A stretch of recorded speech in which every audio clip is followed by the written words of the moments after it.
Hey, is me se brian agus is draíocht mé. Tá go leor clás a draíocht arolalas agam agus bím sig fólam cin nua a gcónaí. Bhfuil leat sa fólam cin dá le bhéad a draíocht? Aniu be mig fólam cin dá le Spúnóg a thuairt as Bosca Cártaí.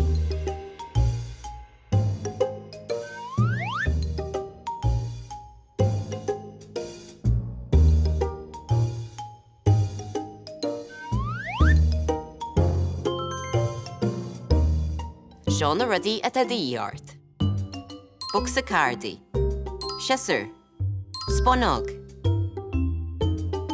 Gur an Spúnóg uair seo. Ní féidir í a lúbú, tá sí deantas metal, is gré Spúnógaí. Cin dá bhfuil man an Spúnóg seo ar a sios a gré Bosca Cártaí seo mar sin.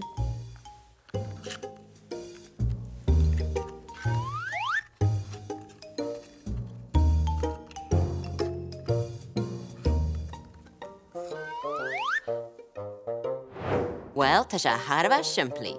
Bei codú draíocht ó gine fuasta an chleas seo, gar pol bug go máhain an bhocsa le siosar, mar seo. Ba dhear go se go mór sin go bhfuil tá cos na Spúnóg ar tríd gan strá, an na méo se go mór sin go sleanna an Spúnóg tríd go thomláin. Inis, caiid tú an boxa ampar mar seo, le na bheici an locht féhan a gúil pol sa bhoxa. Chur an Spúnóg iste sa bhoxa, an ball ar fád síos agus dún an bhoxa.